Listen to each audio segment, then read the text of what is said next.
नमस्कार दोस्तों, चल रही है हमारे चैनल पर विशाख मास की कथा।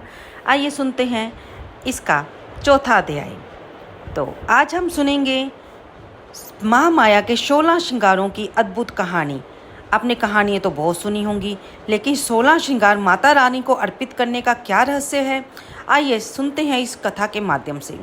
और उसके बाद आप सभी प्रेम से सुनेगा विशाख मास का महात्म का आज का अध्याय। सृष्टि के प्रथम कल्प में एक बार मिथ्या देवी अपने पति अधर्म और भाई कपट के साथ मिलकर भूलोक पर घर घर अत्याचार फैला रही थी। लोभ ने अपनी दोनों पत्नियों शुदा और पिपासा के साथ मनुष्यों का जीना दुर्भर कर दिया था। लोग एक दूसरे का धन, भूमि, पुत्री, पत्नियों का हरण करने लगे। चारों ओर व्यभिचार, अत्याचार फैल गया। अधर्म और मिथ्या देवी का शासन हो गया। प्रजा त्रस्त होकर त्राही माम करने लगी। तब सप्त ऋषियों ने महामाया परमेश्वरी की उपासना और कठिन तप किया। आदिशक्ति माता तब ऋषियों को उनकी तपस्या का फल प्रदान करने के लिए प्रकट हुई और अधर्म का नाश करने के लिए माता रानी ने अंश रूप में अपने शरीर से अग्निदेव और उनकी पत्नी स्वाहा देवी को, यज्ञदेव तथा उनकी पत्नी दीक्षा देवी और दक्षिणा देवी को, पितृदेव और उनकी पत्नी स्वदा देवी को पुण्यदेव और उनकी पत्नी प्रतिष्ठा देवी को सुशील देव और उनकी पत्नियां शांति देवी और लज्जा देवी को ज्ञान देव और उनकी पत्नियां बुद्ध देवी, मेधा देवी, धति देवी को अपने शरीर से उत्पन्न किया और अधर्म तथा मिथ्या देवी की सत्ता को समाप्त करने का आदेश दिया। हजारों वर्षों तक बड़ा भीषण युद्ध चला, लेकिन मिथ्या देवी का कोई भी हरा नहीं पाया। यह देखकर माता परमेश्वरी ने अपने शरीर से पुनः वैराग्य देव तथा उनकी पत्नी शारदा देवी और भक्ति देवी को, वायुदेव और उनकी पत्नी स्वस्ति देवी को, मोहदेव तथा उनकी पत्नी दया देवी को, सुखदेव तथा उनकी पत्नी तंद्रा देवी और प्रीति देवी को तथा रुद्रदेव और उनकी पत्नी कालांगनी देवी को अपने शरीर से उत्पन्न किया। फिर से उन सबके बीच में भीषण युद्ध छिड़ गया। एक ही क्षण में रुद्रदेव और उनकी पत्नी कालाग्नि देवी ने मिथ्या देवी तथा अधर्म और कपट को तथा उनके सभी साथियों को बंदी बना लिया। 1000 वर्षों तक बंदी गृह में मिथ्या देवी पड़ी रही और उसी कारागार में रुद्रदेव और उनकी पत्नी कालाग्नि देवी की तपस्या में लीन रही। मिथ्या देवी की तपस्या से प्रसन्न होकर आखिरकार रुद्रदेव और माता कालाग्नि देवी प्रकट हुए और मिथ्या देवी को आशीर्वाद दिया कि हे मिथ्या देवी, सतयुग में तुम अदृश्य रहोगी, त्रेता युग में तुम सूक्ष्म रूप में रहोगी, द्वापर युग में तुम आधे शरीर में रहोगी और कल युग में तुम संपूर्ण शरीर से रहोगी। कल युग में ही स्वतः तुम्हारा शासन होगा। तब माता कालाग्नि देवी ने मिथ्या देवी को आशीर्वाद स्वरूप कहा, हे मिथ्या देवी, हमारे शरीर के 16 श्रृंगारों का अंश रूप अवतरण हुआ है। तुम उनके पास कभी मत जाना, नहीं तो तुम वहीं पर भस्म हो जाओगी। देवी की बात सुनकर मिथ्या देवी ने हाथ जोड़कर पूछा, माते, आपके 16 श्रृंगार अंश रूप से कहाँ कहाँ पर हैं, कृपया बताइए। तब माता कहने लगी, हमारी आँख का काजल क्षीर सागर के रूप में है, हमारी मांग का सिंदूर शेषनाग का रूप धारण करके श्री विष्णु की शेष शैया बनकर क्षीर सागर में है, हमारे पाँव की महावर वृक्ष रूप में कौशल देश में है। जब श्री विष्णु का राम रूप में अवतार होगा, तब मेरे भगत कच्छप का केवट रूप में जन्म होगा। केवट इसी वृक्ष को काट कर नाव बनाएंगे। उसी नाव से केवट विष्णु रूपी श्री राम को गंगा जी के पार उतारेंगे। हमारे भाल की बिंदी गोकुल में गौ रूप धारण करके लाखों की संख्या में श्री कृष्ण अवतार में श्री कृष्ण के साथ रहकर उनकी लीलाओं का रसपान करेगी। हमारी चूड़ियाँ नदी का रूप धारण करेंगी और सरयू नाम से जानी जाएंगी, जो श्री राम की लीलाओं का रसास्वादन करेंगी। हमारी पायल पीताम्बर का रूप धारण करके हमेशा श्री कृष्ण के शरीर पर विद्यमान रहेंगी। हमारी पाँव के बिछुए मंदराचल पर्वत के नाम से जाने जाएंगे। अगले कल्प में सागर मंथन की लीला होगी, जिसमें मंदराचल पर्वत मथानी बनेगा। हमारी नासिका की नथनी ब्रह्मा जी का कमंडल है। हमारे कान के कर्ण फूल कुंडल का रूप धारण करके रुद्रदेव के करण में विराजमान है। हमारे कमर की करधनी बलराम के हल्का फल बनकर असुरों का विनाश करेंगी। इसलिए हे मिथ्या देवी, तुम इनके पास भूल कर भी मत जाना, नहीं तो तुम एक ही क्षण में जलकर भस्म हो जाओगी। हमें 16 श्रृंगार अर्पण करके भगत जो भी हमारी उपासना करेंगे उनके पास भी कभी मत जाना। कलयुग में इस प्रकार चारों ओर तुम्हारा शासन होगा। मिथ्या देवी को ऐसा वरदान देकर माता और रुद्रदेव अंतर्ध्यान हो गए। तो बोलिए, प्यार से बोलिए जयकारा माँ शेरा वाली का बोल साचे दरबार की जय। अब हम सुनेंगे विशाख मास में किए गए धार्मिक कर्मों के पुण्य से जब राजा कीर्तिमान के निवासी अंत में वैकुंठ धाम पहुंचने लगे, तब स्वर्ग और नरक सभी शून्य हो गए। तब ऐसे में जमराज जी ब्रह्मा जी के पास आए। उन्होंने राजा कीर्तिमान के बारे में कहा और उनसे शिकायत करने लगे। इसके बाद ब्रह्मा जी ने जमराज को जिस प्रकार से समझाया उसका वर्णन आप सुनिए। ब्रह्मा जी बोले, जमराज तुमने क्या आश्चर्य देखा है? क्यों तुम्हें इतना दुख हो रहा है? भगवान गोविंद को एक बार भी प्रणाम कर लिया जाए तो वह 100 अश्वमेध यज्ञ के बराबर होता है। यज्ञ करने वाला तो पुनः इस संसार में जन्म लेता है, किंतु भगवान को किया हुआ प्रणाम पुनर्जन्म का कारण नहीं बनता, बल्कि मुक्ति की प्राप्ति कर देता है।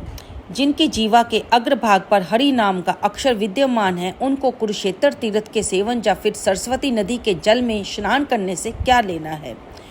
जो मृत्यु काल में भगवान विष्णु की याद करते हैं, वह भक्षण आदि से प्राप्त हुई पाप राशि का परित्याग करके भगवान विष्णु के सायुज्य को प्राप्त करता है, क्योंकि भगवान विष्णु को अपना स्मरण बहुत प्रिय है। यमराज इसी प्रकार विशाख नामक मास भी भगवान विष्णु को प्रिय है, जिसके धर्म को श्रवण करने मात्र से ही मनुष्य सभी पापों से मुक्त हो जाता है। उसके अनुष्ठान में तत्पर रहने वाला मनुष्य अगर मुक्ति को प्राप्त हो तो फिर भला उसके लिए कहना ही क्या है। विशाख मास में भगवान पुरुषोत्तम के नाम और यश का गुणगान किया जाता है, जिससे भगवान बहुत प्रसन्न होते हैं। पुरुषोत्तम श्री हरि संपूर्ण जगत के स्वामी और हमारे जनक हैं। ये राजा कीर्तिमान विशाख मास में उन्हीं भगवान के प्रिय धर्मों का अनुष्ठान करता है, जिससे प्रसन्नचित होकर भगवान विष्णु सदा उनकी सहायता में स्थित रहते हैं। भगवान वासुदेव के भक्तों का कभी अमंगल नहीं होता, उन्हें जन्म मृत्यु जरा और व्याधि का भय भी नहीं होता। कार्य में नियुक्त किया हुआ पुरुष अगर अपनी पूरी शक्ति लगाकर स्वामी के कार्य साधन का प्रयास करता है तो उतने से ही वह कृतार्थ हो जाता है। अगर कार्य उपस्थित हो जाए तो स्वामी को उसकी सूचना दे, उतना कर लेने से वह उरीन हो जाता है। फिर सुख का भागी होता है। जिसने उस प्रयोजन से अपने स्वामी से निवेदन कर लिया है, उसके ऊपर ना तो कोई ऋण है ना कोई पाप लगता है। अपने कर्तव्य पालन के लिए पूरा प्रयास कर लेने पर प्राणी को कोई अपराध नहीं रहता। ये कार्य तुम्हारे लिए असंभव है, इसलिए इसके विषय में तुम्हें शौक नहीं करना चाहिए। श्री ब्रह्मा जी के ऐसा कहने पर जमराज ने दीनवाणी से कहा कि मैंने तो आपके चरणों की सेवा करके सब कुछ पा लिया। तब ब्रह्मा जी ने पुनः समझाते हुए कहा, धर्मराज, राजा कीर्तिमान विष्णु धर्म के पालन में तत्पर है। चलो हम लोग भगवान विष्णु के पास चलते हैं। उन्हें सारी बात बताकर उसके बाद उनके कहे अनुसार कार्य किया जाएगा। वे ही इस जगत के कर्ता, धर्म के रक्षक और नियामक है। इस प्रकार यमराज को आश्वासन देकर ब्रह्मा जी उनके साथ ही क्षीर सागर में गए और भगवान श्री विष्णु की स्तुति की। भगवान श्री हरि उनके सामने प्रकट हुए और तब यमराज और ब्रह्मा जी ने उनके चरणों में मस्तक झुकाया। फिर भगवान श्री हरि ने मेघ के समान गंभीर वाणी में जब उनसे पूछा कि आप लोग यहाँ क्यों आए हो, तब ब्रह्मा जी बोले, प्रभु, आपके श्रेष्ठ भक्त राजा कीर्तिमान के शासनकाल में सभी मनुष्य विशाख धर्म के पालन में तत्पर होकर आपके अविनाशी पद को प्राप्त कर रहे हैं, जिससे यमपुरी सूनी हो गई है। ऐसा कहने पर भगवान विष्णु हंसने लगे और बोले, मैं लक्ष्मी को त्याग दूंगा। अपने प्राण श्री वर्ष कौस्तुभमणि, वैजंती माला, श्वेत द्वीप, वैकुंठ धाम, क्षीर सागर, शेषनाग और गरुड़ जी को भी छोड़ दूंगा, लेकिन मैं अपने भगत का त्याग नहीं कर सकूंगा। जिसने अपने सब भोगों का त्याग करके मेरे लिए अपने जीवन को लगा दिया है, मेरी भक्ति में लीन हो गया है, उन महाभाग्य भक्तों को मैं भला कैसे त्याग सकता हूँ। राजा कीर्तिमान को मैंने 10,000 वर्षों की आयु दी है, उसमें से 8,000 वर्ष तो बीत गए। शेष आयु बीत जाने पर उसे मेरा सायुज्य प्राप्त होगा। उसके बाद पृथ्वी पर वेणु नामक दुष्ट आत्मा राज्य करेगा, जो सभी वेदों महाधर्मों का लोप कर देगा। उस समय विशाख मास के धर्म भी छिन्न भिन्न हो जाएंगे। वेणु अपने ही पाप से भस्म हो जाएगा। इसके बाद मैं पृथु होकर पुनः सभी धर्मों का प्रचार करूंगा और फिर से विशाख मास के धर्म को भी प्रसिद्ध करूंगा। हजारों मनुष्यों में कोई ऐसा है जो मुझ में अपने मन प्राण अर्पित करके मुझे अपना सब कुछ समर्पित कर दे और मेरा भक्त बन जाए। जो ऐसा करता है, जो मेरे धर्मों का प्रचार करता है, विशाख मास में तत्पर रहने वाले विशाख धर्म में महात्मा पुरुषों और राजा के द्वारा समय अनुसार मैं उसे उसका भाग्य दिलाता हूँ। जो कोई भी विशाख मास का व्रत करेगा वे आपको भाग देने वाले होंगे। विशाख मास में बताए गए महाधर्म के पालन में आप कभी कोई विघ्न मत उपस्थित करना। तब जमराज को इस प्रकार आश्वासन देकर भगवान विष्णु अंतर्ध्यान हो गए। श्री ब्रह्मा जी भी अपने सेवकों के साथ सत्यलोक को चले गए और जमराज जी अपनी पुरी को चले गए। विशाख मास की पूर्णिमा को पहले धर्मराज के उद्देश्य से जल से भरा हुआ घड़ा, दही और अन्न देना चाहिए। उसके बाद पितरों, गुरुओं और भगवान विष्णु के उद्देश्य से शीतल जल, दही, अन्न, पान और दक्षिणा फल के साथ कांसे के पात्र में रखकर ब्राह्मण को देना चाहिए। भगवान विष्णु की दिव्य प्रतिमा विशाख मास महात्म को सुनाने वाले दीन ब्राह्मण को देनी चाहिए। उस धर्मवक्ता ब्राह्मण को अपने धन से भी पूजित करना चाहिए, अर्थात यथाशक्ति दक्षिणा देनी चाहिए।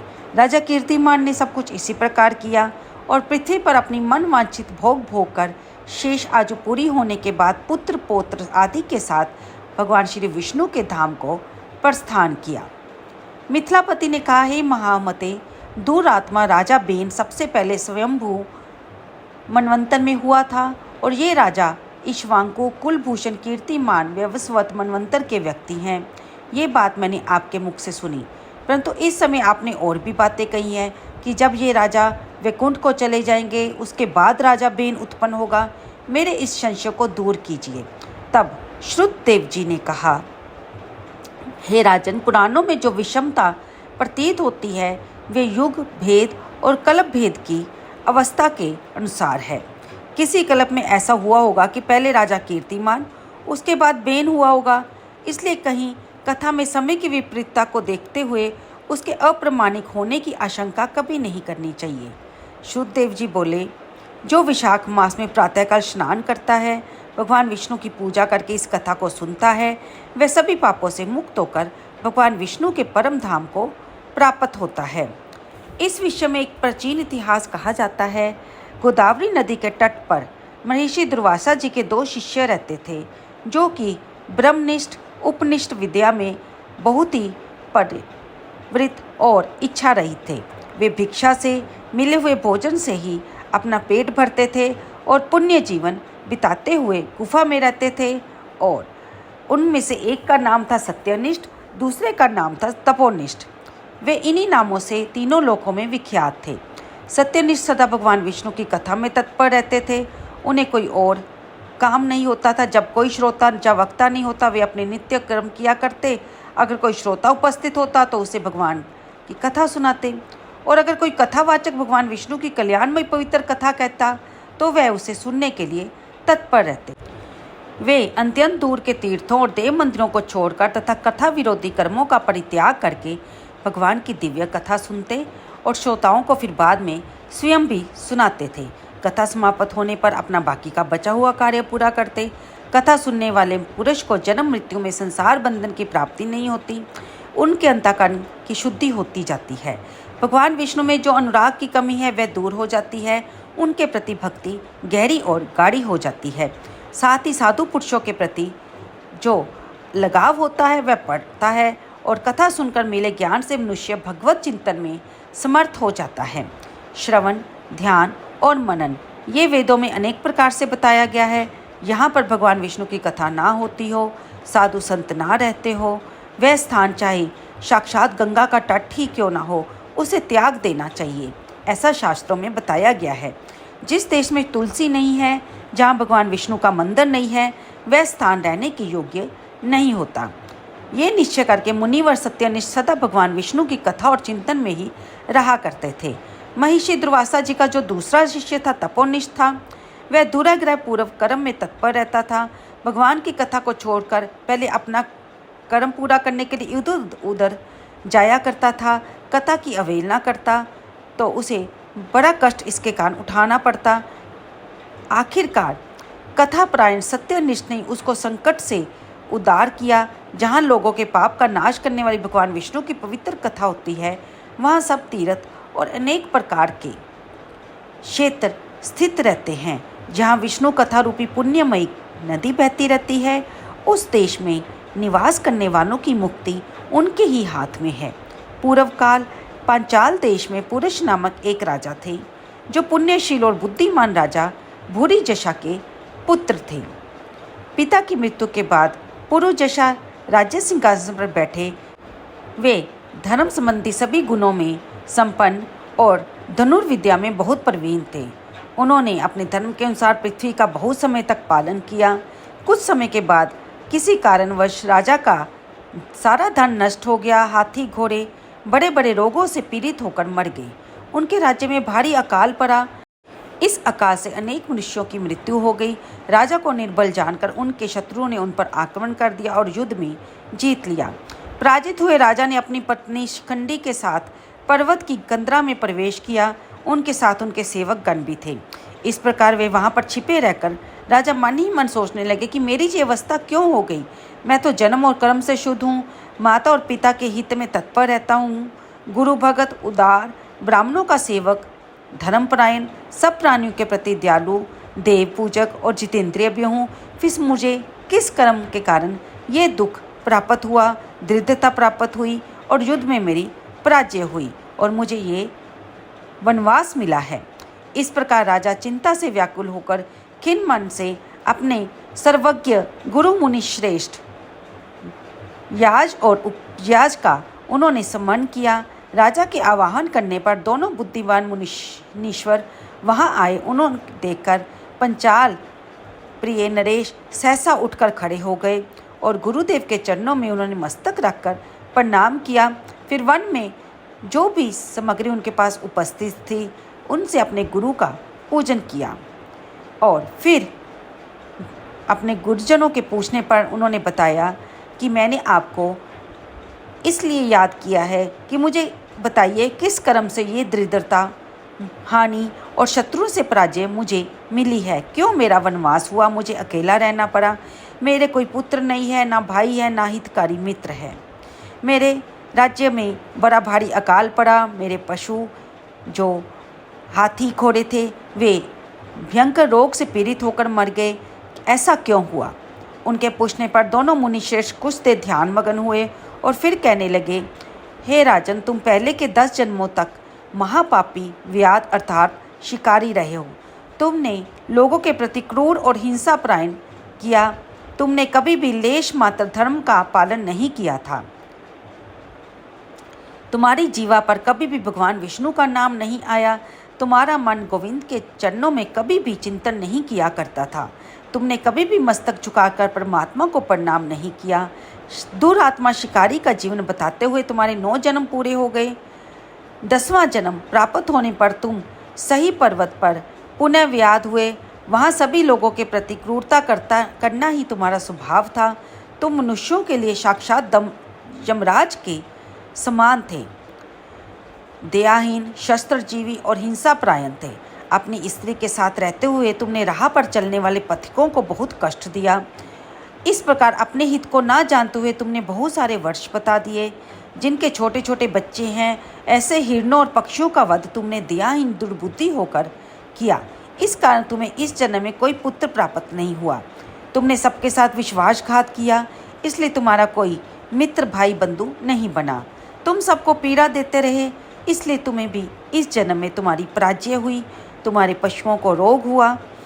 तुमने अपने पिछले जीवन में कभी भी दान नहीं दिया था, इसी कारण तुम्हारे घर में दरिद्रता तुम्हें प्राप्त हुई।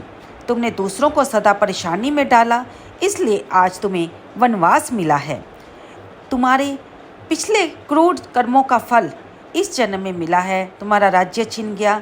वैशाख मास की गर्मी में तुमने 7 वर्ष एक दिन एक ऋषि को दूर से तालाब बता दिया था और हवा के लिए पलाश का एक सूखा पत्ता दे दिया था। बस जीवन में इस एक ही पुण्य के कारण तुम्हारा ये जन्म पवित्र राजवंश में हो गया और तुम पहले सुख का अनुभव तुमने किया, धन धान्यों को भोगा। अगर तुम अब भी स्वर्ग और मोक्ष चाहते हो तो फिर से भगवान श्री विष्णु के चरणों में अपनी प्रीति लगाओ, उनकी सेवा करो, उनका नाम जप करो और वैशाख मास के धर्मों का पालन करो। इससे तुम्हें सुख प्राप्त होगा और भगवान विष्णु की कृपा तुम पर बनी रहेगी और उनकी कृपा से तुम भक्ति को पाते हुए अपने राज्य को भी पुनः भोग सकोगे। ऐसा कहने पर वे मुनि श्रेष्ठ वहाँ से चले गए और राजन ने उनके अपने गुरुओं के कहे अनुसार वैशाख मास के सभी धर्मों का पालन किया। मधुसूदन की प्रसन्नता के लिए जब उन्होंने उनकी आराधना की तो उनका प्रभाव फिर से बढ़ने लगा भगवान विष्णु की कृपा से, और उनके जो राज्य के बाकी बंधु बांधव थे उनसे आकर मिल गए और वे अपनी बची हुई सेना को लेकर बंधुओं सहित पंचाल नगरी के पास आ गए और उस समय के जो शत्रु राजा थे उन पर आक्रमण करके उनके बीच में भारी संग्राम हुआ, लेकिन उन्होंने फिर भगवान विष्णु की कृपा से उन पर विजय प्राप्त कर ली। विरोधी राजाओं ने भागकर अलग अलग देशों के रास्तों में आश्रय ले लिया और राजा को अपना पंचाल देश वापस मिल गया। उसके साथ ही बाकी राजाओं के 10 करोड़ घोड़े, 3 करोड़ हाथी, 1 अरब रथ, ऊंट और खच्चर भी उनके अधिकार में आ गए। तो हम सब ने ये जाना भक्तों कि किस प्रकार वैशाख मास के धर्मों का पालन करने से हमें पुण्य मिलता है। जैसे कि आपने इस कथा में सुना कि भक्तों ने जब जब भगवान विष्णु को याद किया उनके पुण्य बढ़े, और जब जब उन्होंने धर्म के विपरीत कार्य किया तो उन्होंने दुख पाया। तो उम्मीद करती हूँ आपको ये वीडियो पसंद आई होगी और कृपया करके इसे लाइक करें और कमेंट करना तो बिल्कुल बनता है ना दोस्तों। तो अगली वीडियो में हम फिर मिलेंगे। आप सब पर भगवान विष्णु की कृपा बनी रहे।